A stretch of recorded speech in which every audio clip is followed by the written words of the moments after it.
नमस्कार मित्रों, आज मैं MCQ पर चर्चा करता हूं ज्ञान ट्री चैनल पर। इसको आप ये भी कह सकते हैं कि कौन बनेगा नौकर या कौन बनेगा सर्विसमैन, कौन बनेगा ऑफिसर भी आप कह सकते हैं। और जो MCQ हम आज चलाने जा रहे हैं ये करंट अफेयर्स की है। तो दोस्तों, एक बात जो हम कहना चाहेंगे कि लगातार जो क्वेश्चन हम देंगे उनसे आप जुड़े रहिए और हम जो क्वेश्चन बोलेंगे उसका आप पहले आंसर देंगे और उसके बाद आंसर हम देंगे। दोनों लोग साथ साथ चलेंगे। या नहीं भी देते हैं तो कोई दिक्कत की बात नहीं है, आप अपने आंसर कमेंट बॉक्स में हमें दे सकते हैं। तो पहला क्वेश्चन है हमारा जो आपके सामने है। Credit rating agency care ratings ने अजय महाजन को आगामी कितने वर्षों के लिए कंपनी का नया प्रबंध निदेशक और मुख्य कार्यकारी अधिकारी नियुक्त किया है? क्वेश्चन आपके सामने है। ऑप्शन हमारे पास 4 हैं। ऑप्शन ए 7 साल, 5 साल, 3 साल, 4 साल। सही आंसर आप कमेंट बॉक्स पर दे सकते हैं। तो सही आंसर है हमारा ऑप्शन नंबर बी, 5 साल। अच्छा, ये जो है इसका एक्सप्लेनेशन है कि केयर रेटिंग के निदेशक मंडल में अपनी बैठक में बोर्ड गठित नामांकन और पारिश्रमिक समिति की सिफारिश के आधार पर नियुक्त की है। अजय महाजन ने साल 1990 में बैंक ऑफ अमेरिका के साथ अपने करियर की शुरुआत की थी और कुछ ही समय में वे ग्लोबल मार्केट्स ग्रुप के MD और कंट्री हेड नियुक्त किए गए। वे यस बैंक और HDFC बैंक के साथ भी कार्य कर चुके हैं। क्रेडिट रेटिंग्स एजेंसी के रूप में केयर रेटिंग्स की शुरुआत 1993 में हुई थी। यह भी आपके लिए महत्वपूर्ण बिंदु है, इनको भी आप समझते चलेंगे। अच्छा, परीक्षा में ये भी पूछे जा सकते हैं।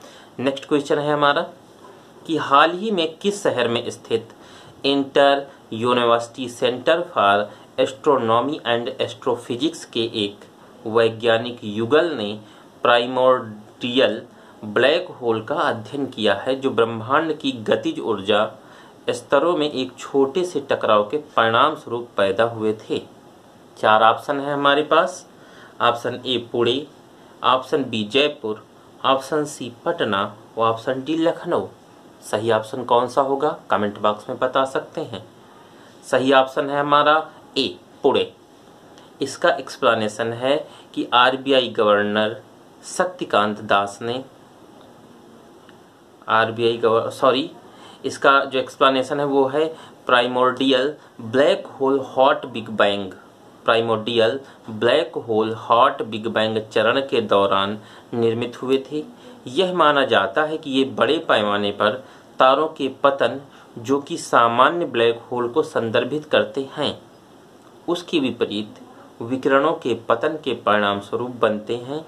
प्राइमोर्डियल ब्लैक होल 3000 किलोमीटर के क्षेत्र में विस्तृत हो सकता है। यह परमाणु के नाभिक की तरह बेहद छोटा हो सकता है। वैज्ञानिकों के अनुसार जैसे जैसे समय बीतता रहा है इन्फ्लेशन क्षेत्र में प्रचलित यह एक समान ऊर्जा समाप्त हो गई है। ठीक है दोस्तों, नेक्स्ट क्वेश्चन हमारे पास आता है कि RBI गवर्नर शक्तिकांत दास ने नकदी प्रवाह बनाए रखने के लिए हाल ही में रिवर्स रेपो रेट कितने फीसदी की कटौती की घोषणा की है? यह क्वेश्चन महत्वपूर्ण है क्योंकि कोरोना वायरस को चलते RBI ने कटौती की है रिवर्स रेपो रेट में। ऑप्शन आपके सामने हैं। ऑप्शन ए है 0.55%, ऑप्शन बी है 0.45%, ऑप्शन सी है 0.75% और ऑप्शन डी है 0.25%। तो ऑप्शन डी ही हमारा सही है दोस्तों, 0.25%। क्लियर? इसकी कारण क्या है कि RBI गवर्नर शक्तिकांत दास ने रिवर्स रेपो रेट को 4% से घटाकर 3.75% कर दिया है।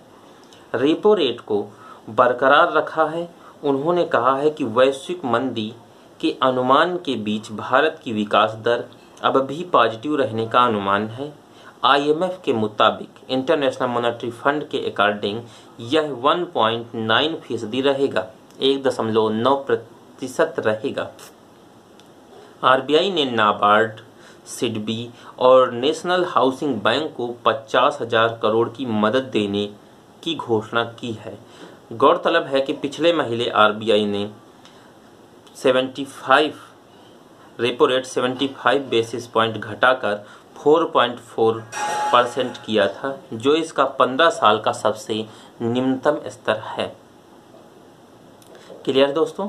नेक्स्ट क्वेश्चन आपके सामने है कि कोरोना वायरस के साए में हाल ही में किस देश में हुए संसदीय चुनावों में राष्ट्रपति मून जे इन ने जीत हासिल कर ली है। ऑप्शन है रूस, ऑप्शन बी है दक्षिण कोरिया, ऑप्शन सी है जापान, ऑप्शन डी है ईरान। आपके सामने क्वेश्चन है मून जे इन से आप खुद समझ सकते हैं कि किम जोन नाम आपके कहाँ के हैं, तो उत्तर कोरिया के थे। तो यहाँ पर है मून जे इन, तो ये कहाँ का है, ऑप्शन नंबर बी सही है, दक्षिण कोरिया। अच्छा, दक्षिण कोरिया के राष्ट्रीय चुनाव आयोग के अनुसार रिकॉर्ड 62.6% मतदान हुआ। वर्ष 2004 के आम चुनाव के बाद यह सबसे ज्यादा मतदान है। कोरोना के खतरे के बीच दक्षिण कोरिया ने पहले से एहतियात बरतते हुए चुनाव करवाने का फैसला किया था। कोरोना वायरस के प्रसार को रोकने के लिए बड़े स्तर पर लोगों का टेस्ट करने के लिए दक्षिण कोरिया की अंतर्राष्ट्रीय समुदाय से काफी प्रशंसा मिली है। देश में 10,564 लोग कोरोना वायरस से संक्रमित हैं, जिसमें 222 लोगों की मौत हो चुकी है। अब ये जो हमारे राष्ट्रपति बने हैं मून जे इन, सबसे बड़ी बात यह है कि इतने दुर्गम समय जब कोरोना से पूरा दुनिया जूझ रही थी, तो इस व्यक्ति ने चुनाव लड़ और जीत हासिल की। और सबसे बड़ी बात की जो वोटिंग का प्रतिशत है वो सबसे ज़्यादा है, इसलिए यह क्वेश्चन महत्वपूर्ण है परीक्षा दृष्टिकोण से। नेक्स्ट क्वेश्चन आपके सामने है, हाल ही में किस राज्य के वैज्ञानिकों ने कोविड-19 वायरस का जीनोम सीक्वेंस खोज निकालने का दावा किया है। बहुत बड़ी बात है भारत के लिए। आपके सामने ऑप्शन है, option A Gujarat, option B Uttar Pradesh, option C Bihar और ऑप्शन डी पंजाब। आपके अनुसार कौन सा सही होना चाहिए? तो इसमें सबसे ज़्यादा संपन्न और सबसे ज़्यादा औद्योगिक राज्य हमारा गुजरात है, जो कि सही है। ठीक है दोस्तों। अच्छा, गुजरात के बायोटेक्नोलॉजी रिसर्च सेंटर के वैज्ञानिकों ने कोरोना वायरस के जीनोम सीक्वेंस की खोज लिया है। गुजरात बायोटेक्नोलॉजी रिसर्च सेंटर के निदेशक चैतन्य जोशी ने ट्वीट करके यह जानकारी दी कि गुजरात बायोटेक्निकल रिसर्च सेंटर ने कोरोना संक्रमित अलग अलग 100 लोगों के सैंपल लिए हैं और उनका डीएनए टेस्ट किया है। जीबीआरसी के निदेशक चैतन्य जोशी बताते हैं कि कोरोना वायरस में एक माह में 2 बार परिवर्तन देखे गए। वह तेजी से बदलता है लेकिन बेहद मामूली होता है। बड़ा अच्छा होगा यदि भारत का गुजरात राज्य दावा ही न करे, कल को यदि कोई वैक्सीन बना कर दे दे तो बहुत बढ़िया होगा। फिलहाल अभी तक के लिए यह एक महत्वपूर्ण प्रश्न हमारे लिए बनता है। नेक्स्ट है हमारे पास क्वेश्चन कि अंतर्राष्ट्रीय मुद्रा कोष IMF ने हाल ही में कहा कि वह कोरोना वायरस से निपटने के लिए देशव्यापी लॉकडाउन लगाने के किस देश के समय रहते लिए गए फैसले का समर्थन करता है। IMF ने किस देश के लॉकडाउन का समर्थन किया है, जबकि उस देश की इकोनॉमी बहुत ज़्यादा गिर जाएगी, फिर भी RBI ने उसको मैनेज कर लिया है। तो ऑप्शन आपके सामने है चीन, अमेरिका, भारत और पाकिस्तान। जैसा कि अभी हमने RBI कह दिया, आपको पता चल गया होगा कि आंसर हमारा सी सही है, भारत। क्लियर है। तो हम बात करते हैं कि IMF ने अपने वर्ल्ड इकोनॉमी आउटलुक में 2020 में भारत की विकास दर 1.9% रहने का अनुमान जताया है। भारत में 25 मार्च को 3 हफ्ते का लॉकडाउन किया गया, मीन्स 21 दिन का, जो 14 अप्रैल को समाप्त होना था। बाद में लॉकडाउन को 3 मई तक बढ़ा दिया गया। IMF ने पूरे एशिया प्रशांत क्षेत्र पर कोरोना वायरस का असर गंभीर और अभूतपूर्व होगा। साल 2020 में एशिया की वृद्धि दर थम सी जाएगी। और एक बात और आपको बता दें कि जो हमारा 2021 आने जा रहा है उसकी जो दशा है वो वैसी ही होगी जैसी 1991 में उदारीकरण के समय थी, क्योंकि कोरोना के चलते कंडीशन बहुत ज़्यादा इकोनॉमिकल डैमेज होने वाली है। ठीक है, नेक्स्ट है, भारतीय क्रिकेट टीम के किस खिलाड़ी को दुबई स्थित क्रिकेट अकादमी क्रिक किंगडम का ब्रांड एम्बेसडर नियुक्त किया गया है? हमारे पास 4 ऑप्शन हैं, महेंद्र सिंह धोनी, रोहित शर्मा, विराट कोहली और कपिल देव। अब इसमें महेंद्र सिंह धोनी भी अच्छे खिलाड़ी हैं, नामी हैं, रोहित शर्मा भी नामी हैं, विराट कोहली भी नामी हो, कपिल देव के नाम की तो पूछे ही नहीं। तो आपके अनुसार कौन सा सही होगा? तो ऑप्शन नंबर बी सही है, रोहित शर्मा। अच्छा, तो यह अकादमी जो है जिसने क्रिक किंगडम पुरस्कार दिया है, यह अकादमी वैश्विक महामारी कोविड-19 का प्रकोप कम होने के बाद अपने ऑनलाइन प्लेटफॉर्म के जरिए भी कोचिंग की सुविधा देगी, मतलब है ट्रेनिंग कर देगी लोगों को। क्रिक किंगडम की मदद से कोचों की सेवाएं लेने के अलावा मैदान और नेट की सुविधा भी बुकिंग की जा सकती है और साथ ही यह अकादमियों का प्रबंधन भी करती है। रोहित शर्मा का नाम अकादमी के निदेशक के रूप में भी प्रस्तावित किया गया है। ये बहुत बड़ी बात है यदि वो वहाँ के डायरेक्टर बन जाते हैं तो। नेक्स्ट है जो क्वेश्चन आपका वो आपके सामने है कि किस संस्था के मुताबिक कोरोना वायरस महामारी के कारण इस साल एशिया की आर्थिक वृद्धि दर शून्य रह सकती है? तो पहला ऑप्शन है WTO, दूसरा ऑप्शन है ADB, तीसरा ऑप्शन है IMF और चौथा ऑप्शन है WHO। तो आर्थिक जो बात होती वो आर्थिक संस्था करेगी। WHO एक स्वास्थ्य संगठन है, वो करेगा नहीं। WTO एक व्यापारिक संगठन, वो करेगा नहीं। ADBI और IMF दोनों वित्तीय संस्थान हैं, मतलब है इकोनॉमिकल जो डेटा है वो ये देते हैं। तो यहाँ हमारा जो सही ऑप्शन है वो C है, IMF। अच्छा, IMF के अनुसार एशिया के 2 बड़े देश बड़े व्यापारिक भागीदारी अमेरिका और यूरोप में क्रमशः 6% और 6.6% की गिरावट का अनुमान है। इस साल चीन की आर्थिक वृद्धि दर 2019 के 6.1% से गिरकर 1.2% पर आ जाने की आशंका है। IMF ने कहा कि कोविड-19 के कारण एशिया में उत्पादकता में भारी गिरावट देखने को मिल सकती है।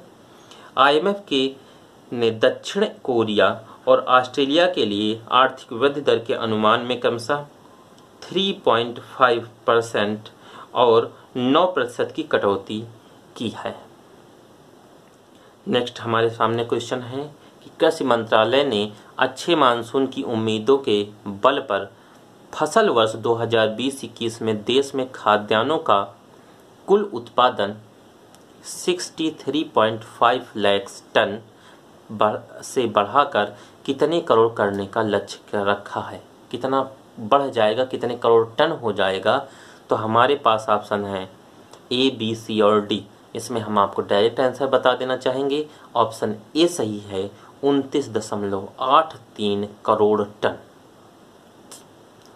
मंत्रालय द्वारा फरवरी में जारी दूसरे अग्रिम अनुमान के अनुसार 19-20 में देश का खाद्यान्न उत्पादन 29.19 करोड़ टन रह सकता है। कृषि आयुक्त SK मल्होत्रा, अंडरलाइन कर लें यह नाम या लिख लें, यह आयुक्त हैं SK मल्होत्रा, ने खरीफ फसलों की बुआई की योजना तैयार करने के लिए आयोजित राष्ट्रीय स्तर की वीडियो कॉन्फ्रेंसिंग में कहा कि मौसम विभाग का अनुमान है कि जून से सितंबर के मध्य दौरान दक्षिण पश्चिम मानसून के कारण होने वाली बारिश कुल मिलाकर सामान्य रह सकती है। यह वर्षा निर्भर खरीफ फसलों के लिए उम्मीदें बढ़ाता है।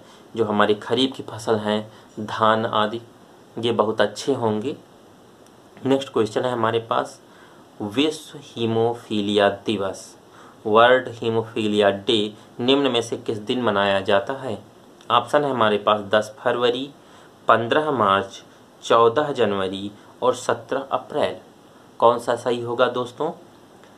सोचकर बताएं। तो हमारे पास ऑप्शन नंबर डी सही होगा, 17 अप्रैल। तो ये जो हमारे पास हीमोफीलिया बीमारी है, यह एक आनुवांशिक बीमारी है जो माता पिता से संतानों में आती है। अच्छा, इस बीमारी के कारण हर साल 17 अप्रैल को यह दिवस मनाया जाता है हीमोफीलिया। हालांकि भारत में इसके ज़्यादा मरीज नहीं हैं, लेकिन फिर भी हर साल इसे मनाया जाता है ताकि अन्य जो इस तरीके की बीमारियां हैं जिनमें विटामिन ए के कारण रक्तस्राव जैसी घटना हो जाती हैं तो उनसे मुक्ति मिले। हीमोफीलिया एक ऐसी बीमारी है जो माता पिता से संतानों में आती है और लगभग कट जाने के बाद 24 घंटे तक रक्त का स्राव होना बंद नहीं होता। हीमोफीलिया को 2 वर्गों में बांटा गया है, हीमोफीलिया ए और हीमोफीलिया बी। ठीक है दोस्तों, तो ऐसे ही लगातार हमारे MCQ मल्टीपल चॉइस क्वेश्चन की क्विज हम बराबर कराते रहेंगे। आज हमने करंट की कराई है, अगली हम करंट की या GS के किसी भी पोर्शन की। और एक बात हम विश्वास दिला देना चाहेंगे आपको, यदि आप बराबर हमारे साथ जुड़े हुए हैं तो GS में हम आपके साथ बराबर मेहनत करते रहेंगे और फ्रूटफुल रिजल्ट लाने के लिए पूर्णतः प्रयासरत रहेंगे। GS में आपके अच्छे से अच्छे नंबर आएँ, इसके लिए हम बराबर प्रयासरत हैं। लॉकडाउन के बाद भारी मात्रा में वैकेंसियाँ निकलेंगी, आप लगातार ऐसे ही प्रिपरेशन करते रहें और हमारे साथ जुड़े रहें। Thanks for watching my video. Like, comment and subscribe.